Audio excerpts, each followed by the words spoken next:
You know, Illinois is a really great team, and I'm proud of our team because we're playing some of our best volleyball the last 3 weeks, and that's what you ask your team to peak at the end of the year. And we put up a heck of a fight, especially in the first 2 games. So it was always disappointing to end your season, but I don't feel like we have anything to hang our heads on tonight.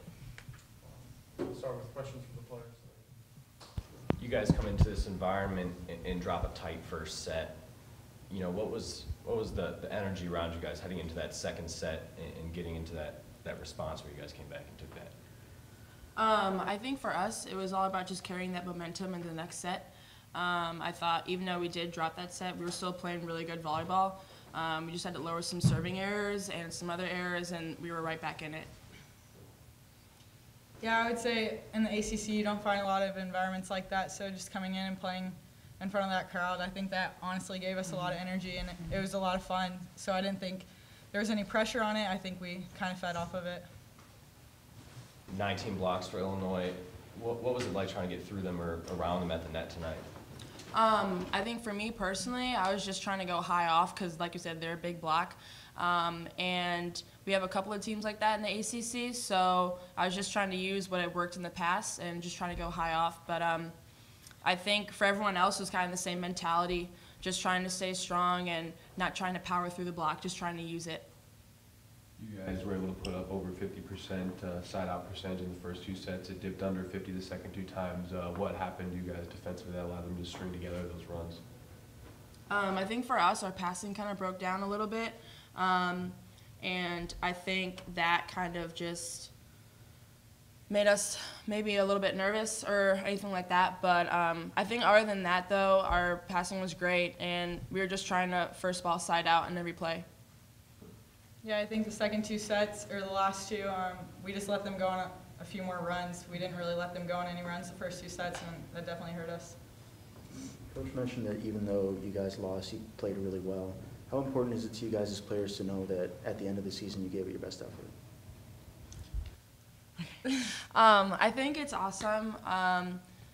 Like our coach was saying, throughout the season, we had some times we were battling certain things like injuries or anything like that. So I think just to come together at the end of the season and just to go and just play like great and just to not be to be fearless. So I think that's the mentality we had. Yeah, last year we ended on a pretty bad note. We didn't expect to go down in the first round like that, but this year I think we battled pretty hard, and there's not really anything to be upset about. We played a great game and stayed together, and that's what it's all about. Any other questions for the players? You guys were able to put up over 40 more attack attempts. A lot of that came off of plays where you got blocked and you were able to cover. Was that part of the game plan going in, knowing that they had such a big block up front? I think for the hitters, yeah, just trying to stay high, and even if we did get blocked swinging high, at least it was high enough for our defense to cover us, and I think they did a great job. Amanda, you're from the state. I don't know if you've been to Huff before, but what was it like for you to come back to your home state tonight and play in front of just an environment like this? Yeah, it was actually my first time here, so it was kind of funny, but I think it was awesome. It was a great atmosphere. I loved it. I was feeding off of it the entire match. And it was also nice to have my family here, also a couple of high school friends, so it was great. All right, you guys are welcome to lead if you'd like. I'll take questions for Coach.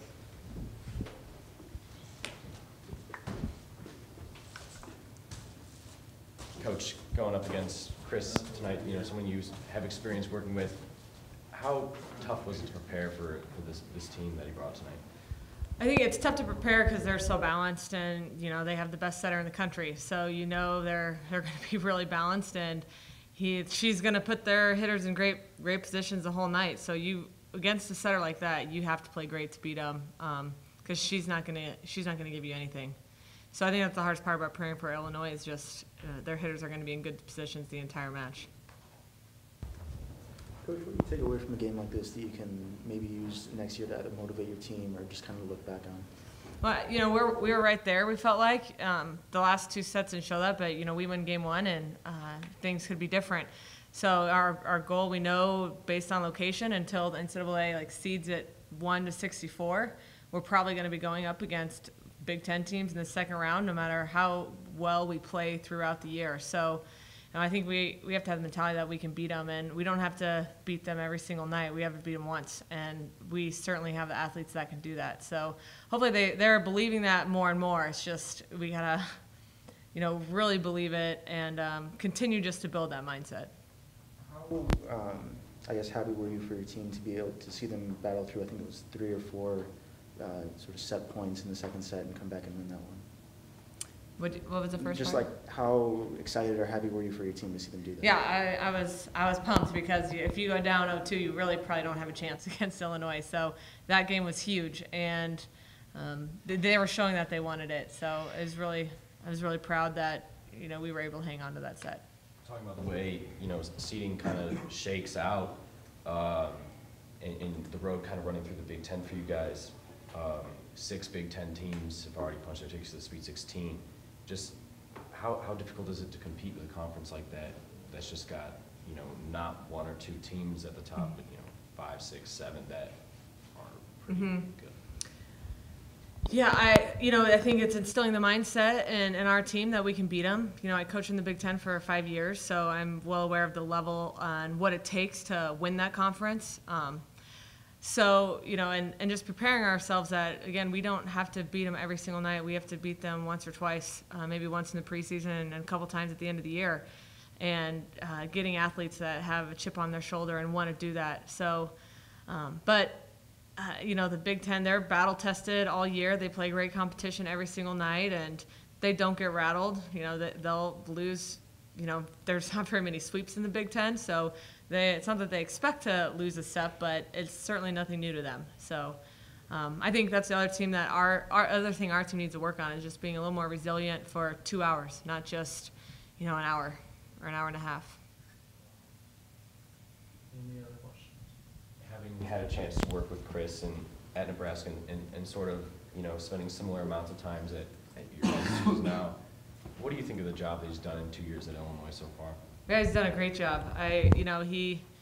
Chris is really poised, and I always felt like he was a great in-match coach, even at Nebraska. And so, that shows because they're winning and, he's doing a great job. So it's cool to see him have so much success. And obviously when you build a relationship with somebody and you go to battle with somebody for 2 years, you want them to do well, even if you're not with them.